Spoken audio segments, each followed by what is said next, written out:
मैं बोल दूँ नहीं, वो बोल देंगे, नाम बोल दें फिर आप बोल देना।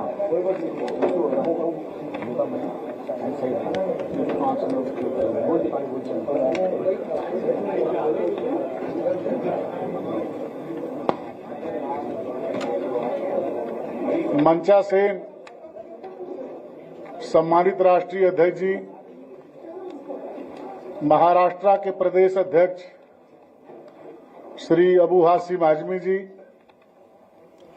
पत्रकार बंधुओं, मंचा सेन, अन्य सम्मानित साथियों, माननीय राष्ट्रीय अध्यक्ष जी के चमत्कारिक व्यक्तित्व और कृतित्व से, नेतृत्व की क्षमता से प्रभावित होकर आज कुछ मानिंद हस्तियां कांग्रेस पार्टी छोड़ करके समाजवादी पार्टी की सदस्यता ग्रहण कर रही हैं।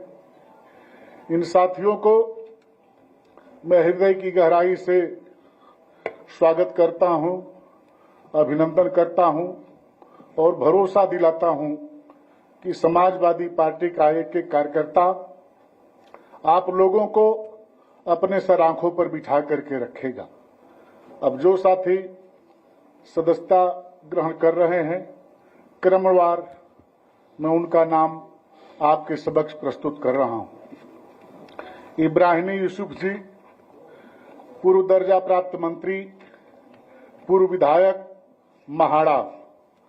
Saeed Khan ji, president right way association. Mrs Zaibun Nisa Malik ji, principal Saboo Siddiqui college.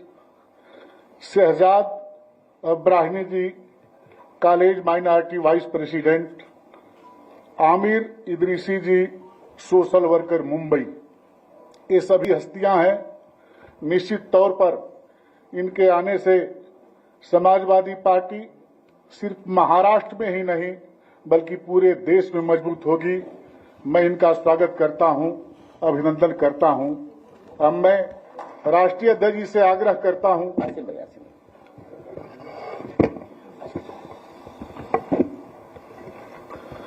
अब मैं महाराष्ट्र के प्रदेश अध्यक्ष श्री अबू हाशिम आजमी जी से आग्रह करता हूं कि वे पत्रकार बंधुओं के समक्ष अपनी बात रखें। श्री अबू हाशिम आजमी जी।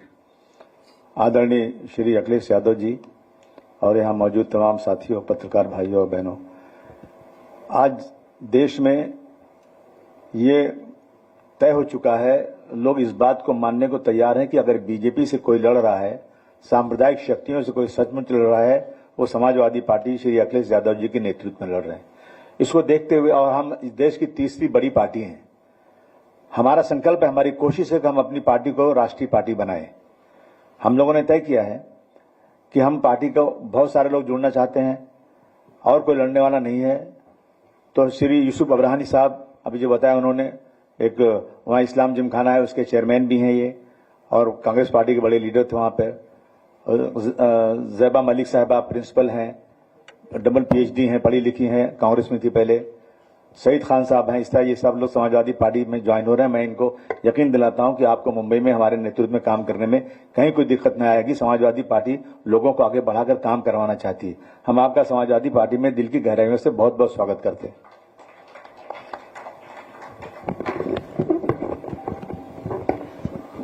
माननीय राष्ट्रीय अध्यक्ष जी,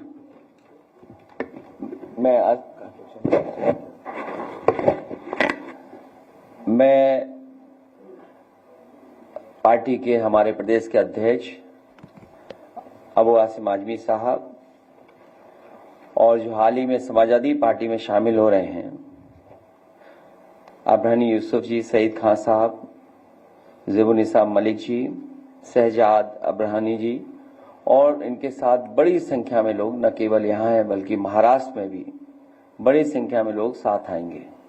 इनके साथ साथ उत्तर प्रदेश में और बाहर के प्रदेशों में भी बड़ी संख्या में लोग समाजवादी पार्टी से जुड़ रहे हैं।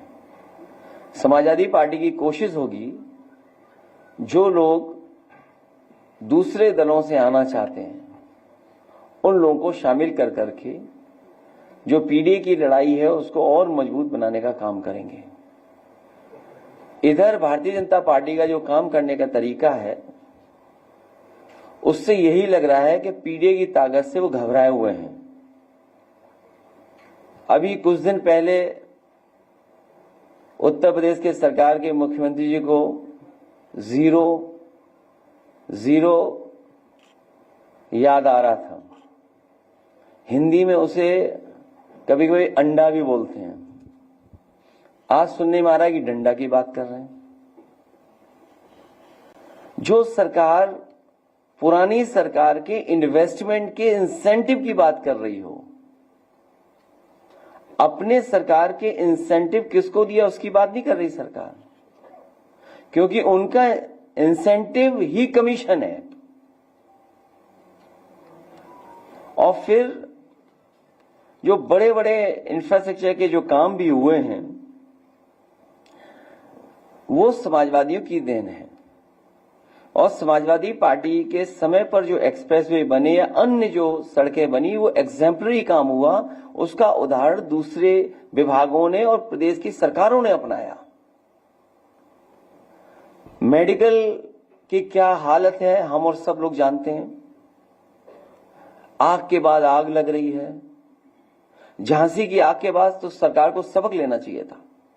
और मैं तो आपसे कहूंगा कि जिस समय ऑक्सीजन के अभाव की वजह से सरकार की मीटिंगों के जो जो फैसले हुए थे, सरकार ने जो जो निर्णय लिए थे, अगर सरकार ने अमल किया होता उन पर तो ना झांसी जैसी घटना होती जहां बच्चों की जान गई, और ना ही जो कल रात को देखने को मिला जो बड़े अस्पताल में आग लग गई।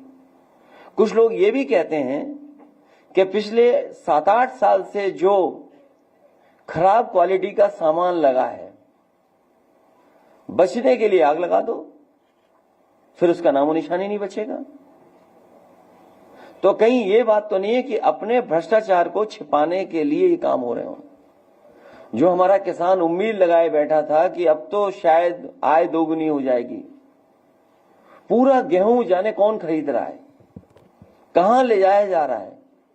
और सच्चाई ये है, जो मार्केट की स्थिति ये है, जो जानकार कहते हैं कि अगर सरकार आड़तियों में ही कंपटीशन होने देती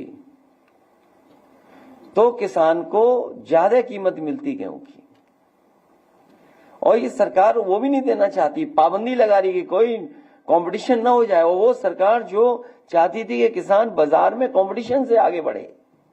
तो सरकार की जिम्मेदारी है कि किसान की आय दोगुनी बढ़े या उसको आय कैसे बढ़ाई जाएगी। जो लोग प्रॉपर्टी बना रहे हैं, जो लोग लगातार प्रॉपर्टी बनाते जा रहे हैं, वो पॉवर्टी जीरो की बात कर रहे हैं। लखनऊ के आसपास हो, गोरखपुर हो, अयोध्या हो, कानपुर हो, आप जानकारी कर लीजिए आखिरकार कौन प्रॉपर्टी बना रहा है। प्रॉपर्टी बनाने वाले जीरो पॉवर्टी की बात कर रहे हैं। ये उसी तरह की बात कर रहे हैं जैसे अभी कुछ दिन पहले ये जीरो टॉलरेंस की बात कर रहे थे लॉ एंड ऑर्डर में, फिर जीरो टॉलरेंस करप्शन की बात कर रहे थे। जब लॉ एंड ऑर्डर जीरो हो गया और आपका जो टॉलरेंस जो बता रहे थे कि जीरो टॉलरेंस इन करप्शन, उसमें इनके आईएससी को भागना पड़ गया। और वो आईएएस सच्चाई है कि वो कहीं ना कहीं मुख्यमंत्री आवास में ही छिपा होगा। कभी किसी ने सुना होगा कि कमीशन के चक्कर में आईएएस भाग रहा है, इंसेंटिव देने वाले कमीशन को लेकर के झगड़ा कर रहे हैं।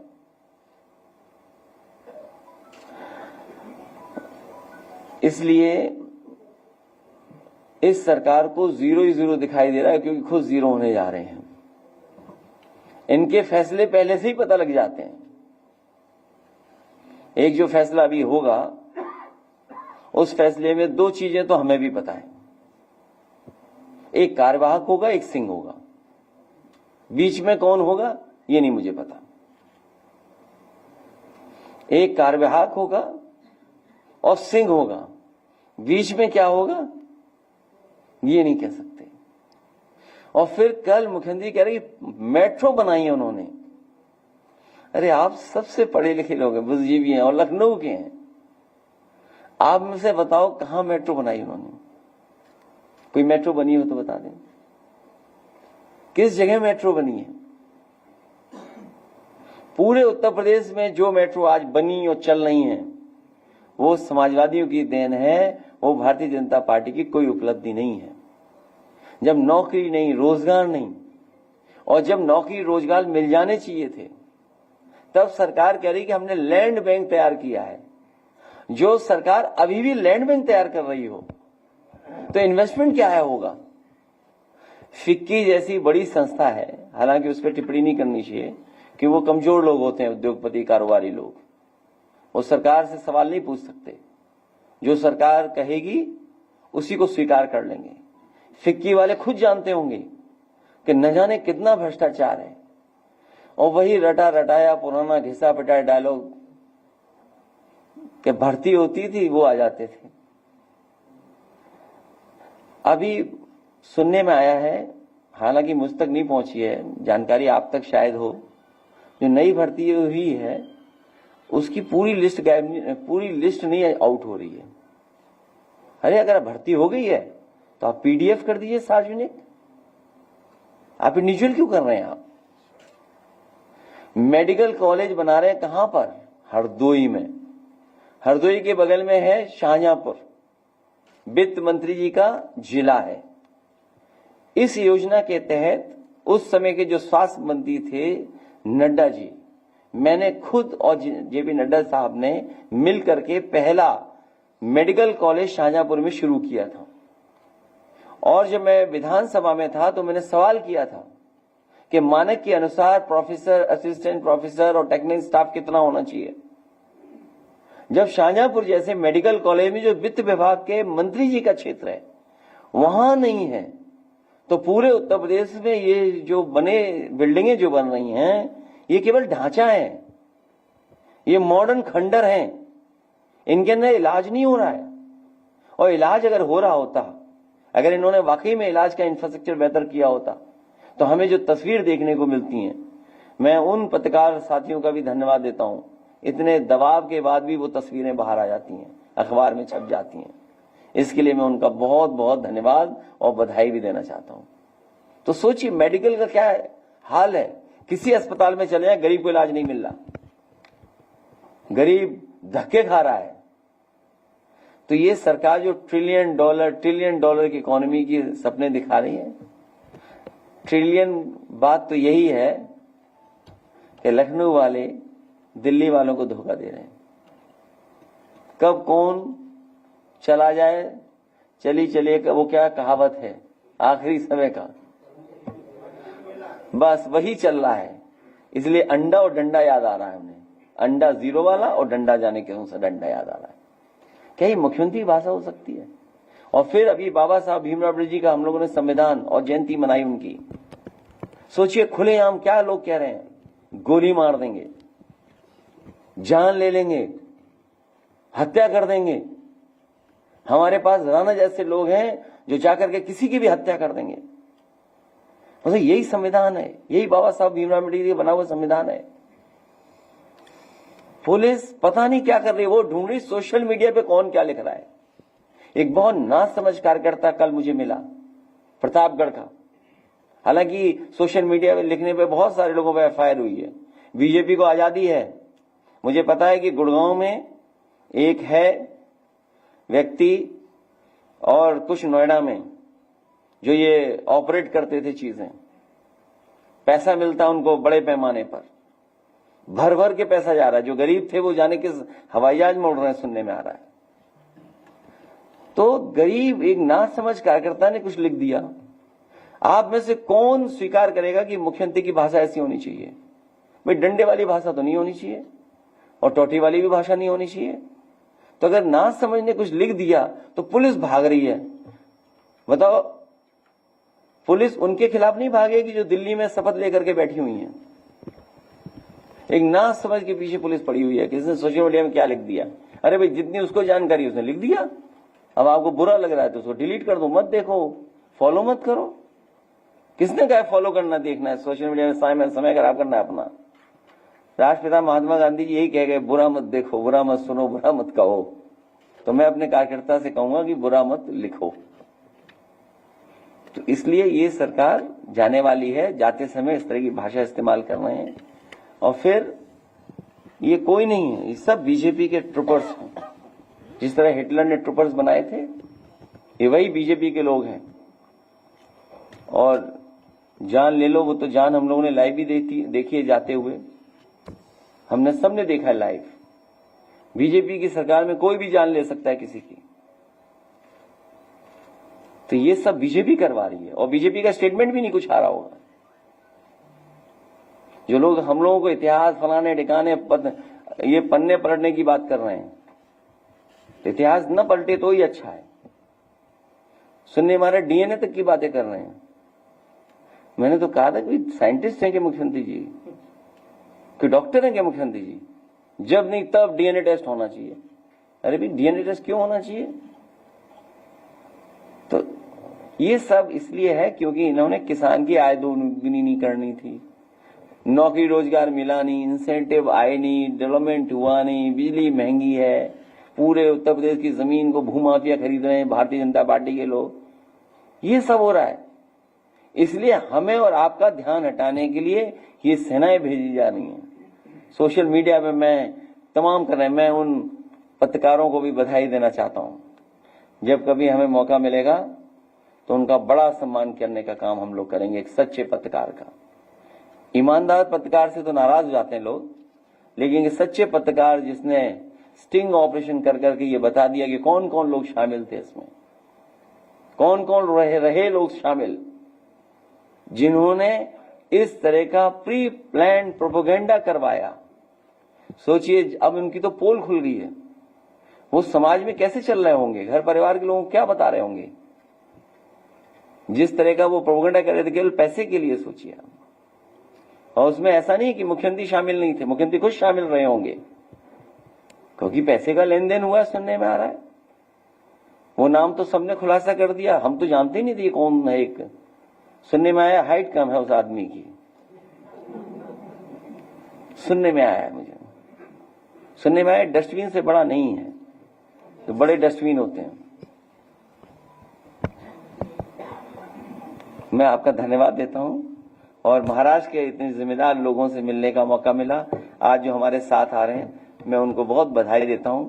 आने वाले समय में सांप्रदायिक ताकतों के खिलाफ, भारतीय जनता पार्टी की अनकॉन्स्टिट्यूशनल पॉलिटिक्स के खिलाफ हम लोग लगातार काम करते रहेंगे, इसी तरह जोड़ते रहेंगे, पीढ़ी की आवाज को और आगे बढ़ेंगे। सामाजिक न्याय का राज स्थापित हो, उसके लिए हम लोग काम करते रहेंगे। बाबा साहब भीमराव अम्बेडकर जी से किसी की बराबरी नहीं हो सकती। अखबारों में पढ़ने को मिलता है कि कुछ लोग बराबरी की बात कर रहे हैं। हमारे आपके लिए उस समय भी कहा, और मैं फिर कहता हूं बहुत सारे लोगों के लिए बाबा साहब भीमराव अम्बेडकर जी आज भी भगवान हैं। और जो अखबारों में पढ़ते हैं कि कोई तुलना हो रही है, उनसे तुलना किसी की नहीं हो सकती। आप सबका बहुत बहुत धन्यवाद। ये जो अभी लोगों ने कहा है गोली मारो और उनको लेने वाली टाइगर अभी जिंदा है। नहीं, वो देखो ये डायलॉग की बात है। देखिए कौन ना समझ, देखिए हाँ चलो हाँ बोल दो। तुम तो अल्फाजों से मार देते हो, तुमको हथियार की जरूरत है। जीत ने तुमको अंधा कर दिया, तुमको एक हार की जरूरत है। अभी ये कौन से हैं? क्या चीज? नहीं एक नहीं, इधर से पहले, अच्छा इनका बाद में जवाब दे देंगे, जब याद रहेगा तो बोलेंगे, अगर ना जवाब दे तो याद कर दिला देना। एक बहुत महत्वपूर्ण विभाग है जिसका काम है zero tolerance law and order के लेकर के। जो घटनाएं हो रही वो आप और हम सब लोग जान रहे हैं। आजमगढ़ जहां से हम लोग लौटे हैं, एक दलित नौजवान को पीट करके सरकार और पुलिस ने मार दिया। दलित था, और बता रहे हैं कि उसने नाड़े से एक पतली रस्सी से फांसी लगा ली। कैसे आप यकीन करोगे पुलिस की बातें?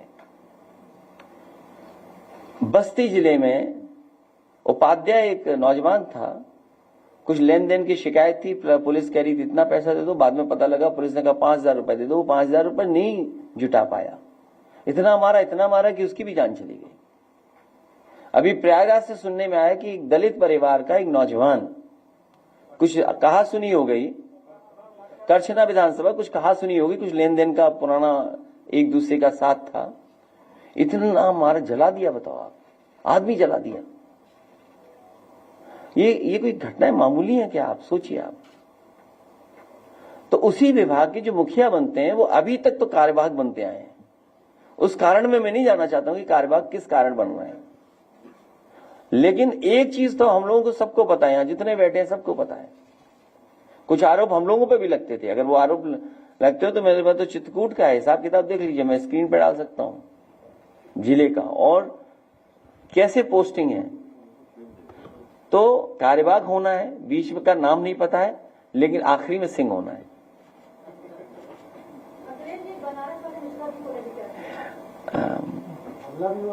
जिन पे वार हुआ उन्हीं को जेल भेज दिया। सोचो, वार जिस पे हुआ उसी को जेल भेज दिया।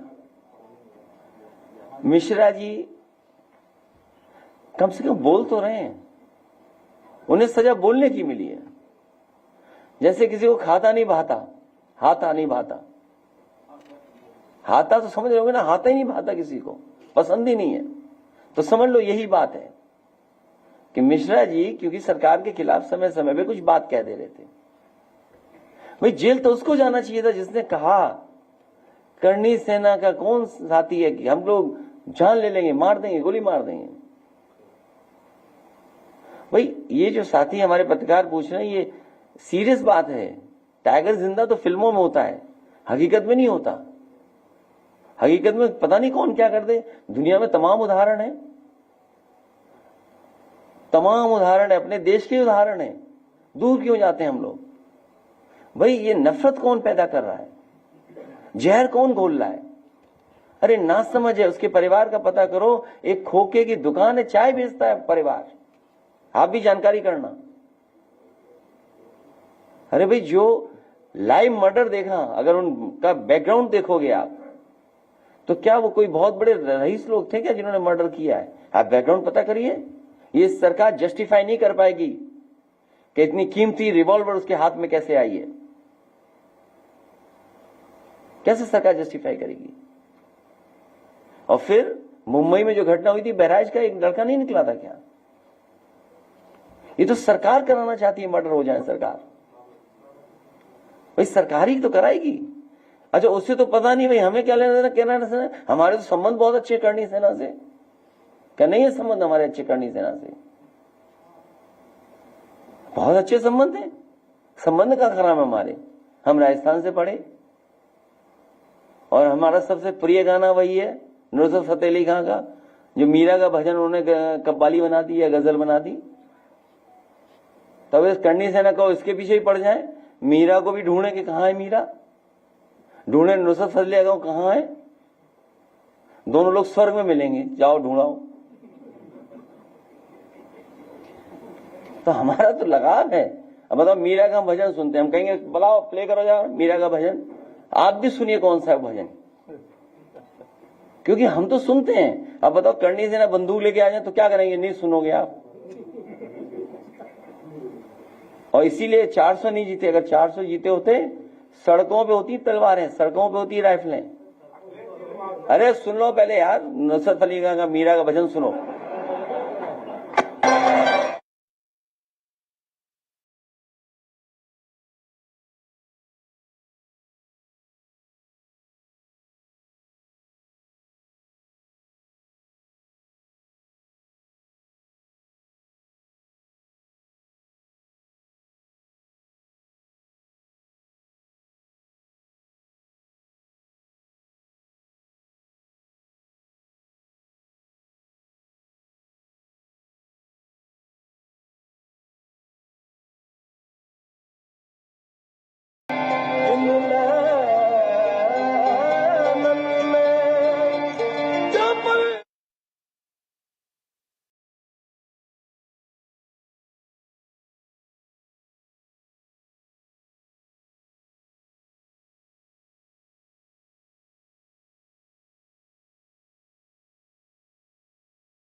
बढ़िया मिल जाए।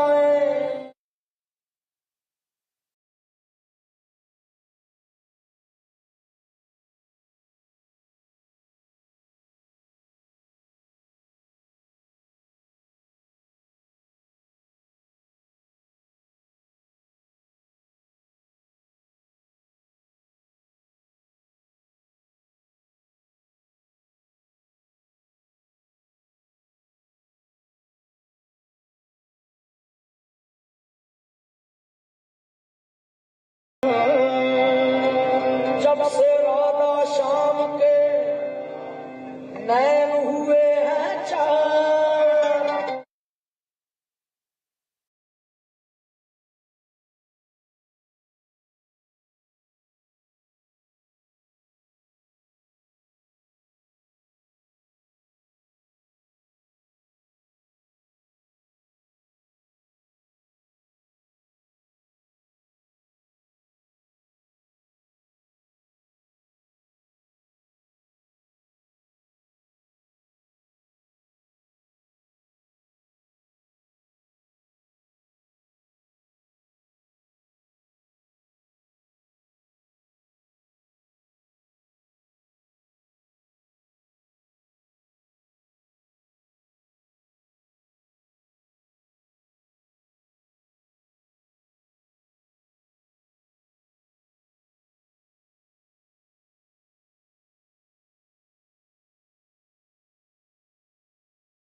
क्या चीज बुरा लगा? नहीं नहीं, ऐसा जिहाद नहीं समझदार। इसलिए मैं कह रहा हूं हिस्ट्री ठीक तरीके से पढ़ो, हिस्ट्री पढ़ो तो ठीक तरीके से पढ़ो। और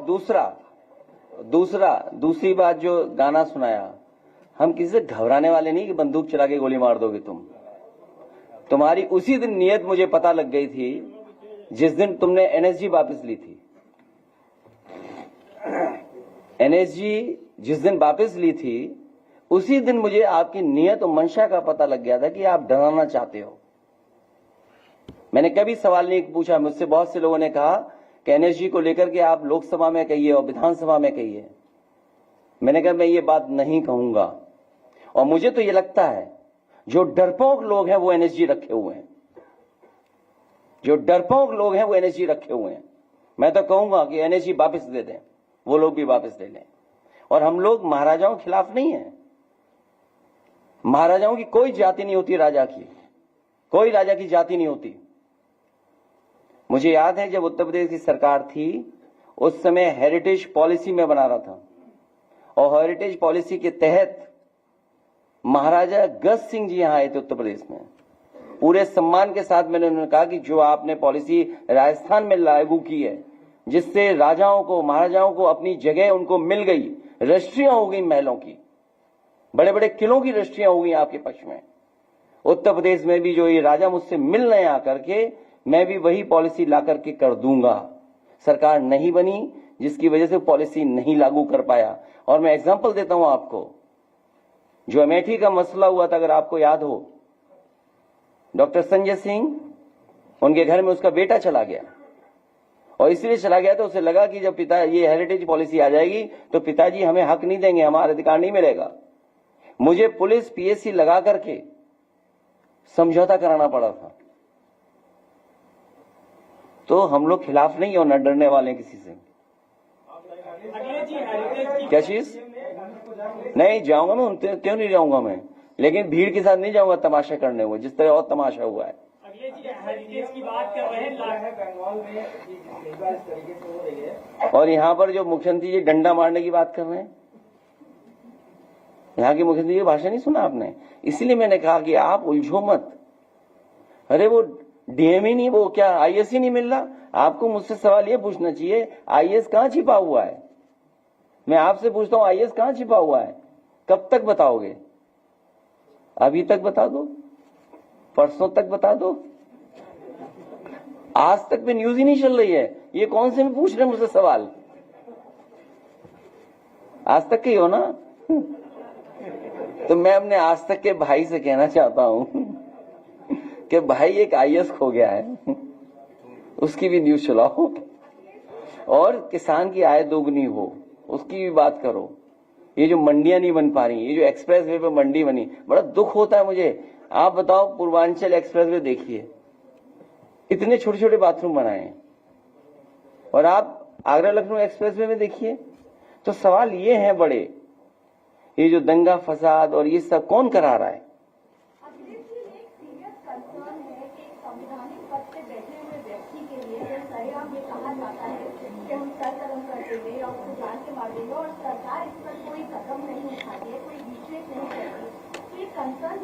देखिए, कंसर्न कुछ नहीं है। मैंने आपसे कहा कि रात को सुबह मुझे एक अधिकारी आए, बड़े एक सीनियर ऑफिसर थे वो एनएसजी के, वो मेरे पास आए। उन्होंने कहा कि आज से आपको एनएसजी नहीं मिलेगी। तो मैंने स्वीकार कर लिया कि एनएसजी नहीं मिलेगी। तो मैं नियत मंशा उसी तरह समझ गया था। बीजेपी ऐसा दल है, अगर उसकी एक आंख फूट रही हो और दूसरे की दो फूट जाए तो अपनी भी फोड़ सकते हो। बिहार चुनाव की क्या तैयारी है?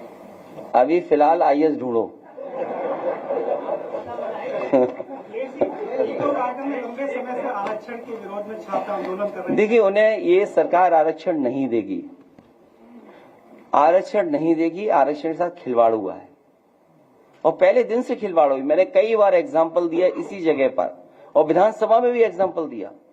जिस भर्ती के बारे में कल मुख्यमंत्री जी कह रहे थे फिक्की में, जो मेरिट से भर्ती हम लोगों ने की थी, मेरिट की भर्ती में जब बच्चे हो गए, रिजल्ट निकल गया, क्योंकि हाई कोर्ट सुप्रीम कोर्ट में इश्यूज थे। और इशू क्या थे? कुछ लोग भारतीय जनता पार्टी के समर्थक लोग कोर्ट गए थे, वो रिजल्ट डिक्लेयर नहीं होने दे रहे थे। हम लोग सुप्रीम कोर्ट गए, बच्चे सुप्रीम कोर्ट गए। जब सुप्रीम कोर्ट का आदेश हुआ और उससे रिजल्ट डिक्लेयर हुआ, तो रिजल्ट डिक्लेयर होने पर जो पुरानी आरक्षण की व्यवस्था थी उसके तहत आरक्षण मिला था, और वो लिस्ट जारी हो गई। इस सरकार की नीयत ये थी कि उस आरक्षण को नहीं लागू करेंगे।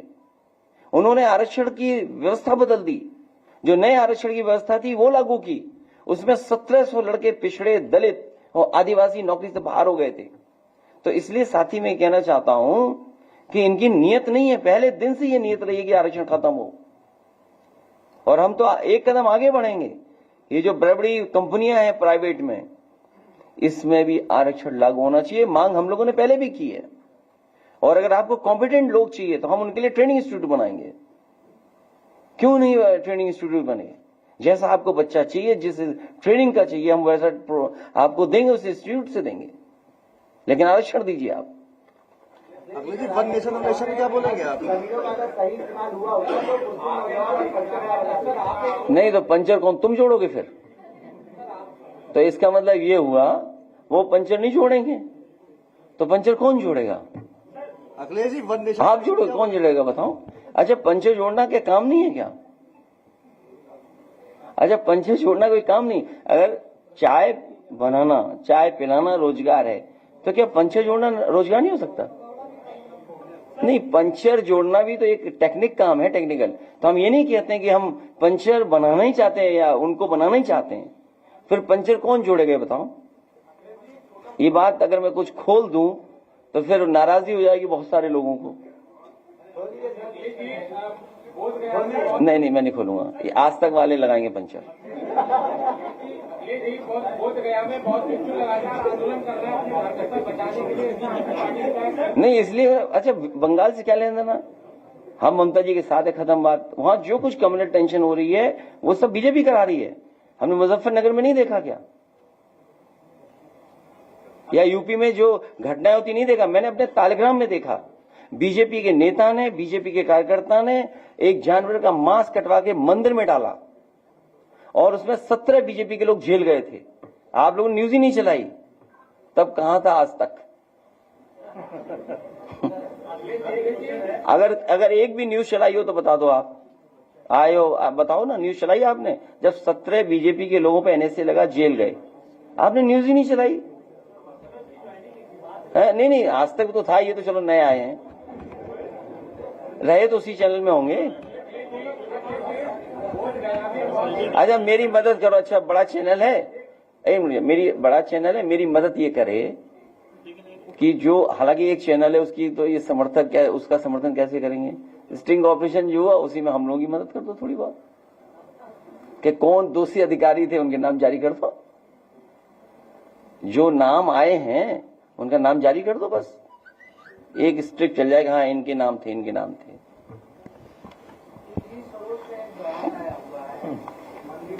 मैंने कहा कि कोई भी हिस्टोरिकल या पुराने सवाल नहीं उठाने चाहिए, इतिहास को इतिहास रहने चाहिए, हिस्ट्री को हिस्ट्री रहने दो, और धार्मिक मामलों में ना बोला जाए। जो है बयानबाजी नुकसानदेह हो उसको नहीं बोलना है। अरे गेहूं नहीं खरीद रही सरकार, ये बड़ा मुद्दा है। जो गेहूं नहीं खरीदा जा रहा ये बड़ा मुद्दा है।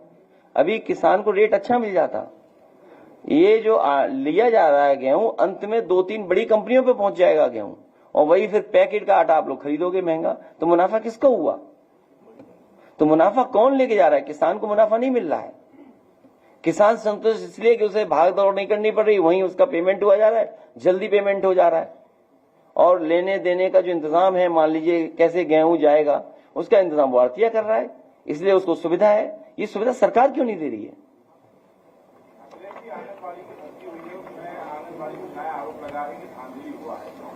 अभी मेरा एक पत्रकार साथी मिला था आजमगढ़ में, उसने बताया कि जितनी भर्ती हुई सब एकदम फ्रॉड भर्ती हुई है।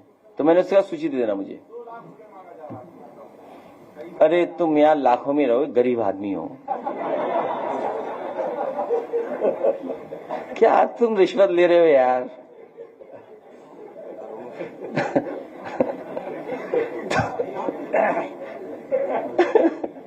अखिलेश जी क्या तो, अरे ये सोचो ना आप, इन्वेस्टमेंट वाली जो रिश्वत थी, अरे कैलकुलेशन नहीं कर पाए हम लोग, कैलकुलेशन नहीं किया हम लोगों ने अभी कितना इन्वेस्टमेंट के कितना क्या कैलकुलेशन था। बता रहे कैलकुलेशन बहुत ज्यादा था, जो कैलकुलेशन था बहुत ज्यादा था, जिसकी वजह से ये सब बातें निकल करके आई। जो आप बता रहे हो नमक की तरह तो चलता ही रहता, फिर कुछ उसमें आवाज ही नहीं उठती। और मुझे विधवा बता दिया। तो ये तो सुधार हो जाएगा, उसमें कोई बात नहीं।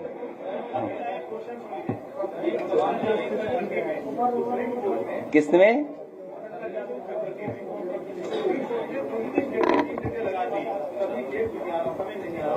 मैं कह चुका हूँ। हाँ ठीक है, कह देना।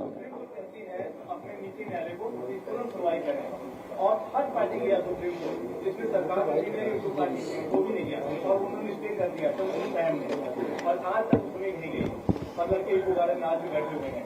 मैं फिर बात दोहराता हूं, सामाजिक न्याय राज की स्थापना के लिए हम सब लोगों को मिलकर के काम करना पड़ेगा, तभी ऐसी समस्याओं का समाधान होगा। उसके लिए कोई नहीं ध्यान दे रहा है। लो फिर नहीं सुना तुमने? मैं आप सबसे कहना चाहता हूं कि ये जो सवाल उठाया है, ये सवाल एकदम जेन्युइन सवाल है, और बहुत सारे बच्चे बहुत दिनों से संघर्ष कर रहे हैं, और 69,000 के बच्चों ने कोई मंत्री नहीं छोड़ा, अधिकारी नहीं छोड़ा जिसके सामने न गए हों, मुख्यमंत्री न छोड़े हों, किसी सभा में न छोड़े। उन्होंने भी सोचा शायद समझदारी होशियारी से भी उनके समस्या का समाधान हो जाएगा। उन्होंने भी अलग अलग ग्रुप बनाए और अलग अलग ग्रुप बना करके अलग अलग लोगों से मिलने करके कोशिश की कि शायद समाधान हो जाए। बीजेपी वालों से भी ग्रुप मिलता था, हम लोगों से भी ग्रुप मिलता था, और जगह भी मिलता था, लेकिन वो भी होशियारी काम नहीं आई, क्योंकि ये सरकार की नियति नहीं है न्याय देना, आरक्षण देना, हक देना या संविधान में जो व्यवस्था है उसके तहत चलना। इसीलिए मैं आपसे कह रहा हूं कि सामाजिक न्याय के राज की स्थापना के लिए, सामाजिक न्याय राज के लिए हम सब मिलकर के काम करें, तभी न्याय मिलेगा। अखिलेश जी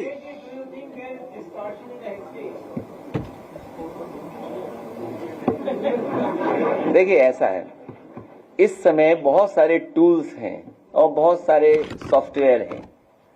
हम आप कुछ भी बोलें, राजनीति को लेकर के कुछ छिपा के बोलें, सही ना बोलें, सच ना बोलें, लेकिन ऐसे प्लेटफॉर्म्स हैं जो आज सच बता रहे हैं। किसी भी एआई प्लेटफॉर्म पे आप जाएं और टाइप कर दें और चीजें जानना चाहें, और जो बुक्स हैं उनको तो आप नहीं नकार सकते ना, जो बुक्स छपी हैं हिस्ट्री में हम तो नहीं जा सकते ना वापस लौट करके। तो मैंने इससे लिखा राजाओं की कोई जाति नहीं होती है। देखिए राजाओं की कभी जाति नहीं हुई है। आप कहीं का राजा उठा लीजिए, कहीं किसी राजा में जाति नहीं मानते राजा लोग। राजा राजा होता है, और पावर की लड़ाई में क्या हो रहा है, वो इतिहास में क्या लिखा हुआ है, हम कैसे उस बात को आज इंटरप्रेट कर दें। लेकिन इतिहास नहीं बदला जा सकता है। हाँ, इतिहास को इतिहास रहने दें, अगर वो इतिहास हमें सही रास्ते पे न चलने दे रहा हो, जो प्रोग्रेसिव बात न होने दे। इसलिए उस इतिहास को इतिहास ही रहने दें, उस पर हमें आपको चर्चा नहीं करनी चाहिए। चर्चा टीवी वाले करें जिन्हें वो टीआरपी चाहिए हो, लेकिन अगर समाज बनाना हो उधर आज तक नहीं गए नहीं चलेगा क्या? अरे नहीं जाएंगे, इनसे नाराजगी थोड़ी हमारी। नहीं इससे नाराजगी नहीं है। नहीं इससे कोई नाराजगी नहीं है। नहीं बात वो नहीं है, नाराजगी नहीं है इनसे। नहीं इनसे कोई नाराजगी नहीं। देखिए ऐसा है, हम भी मजबूरियां समझते हैं। जो हमारे नीचे काम कर रहा होगा वो हमारे गुण गाएगा।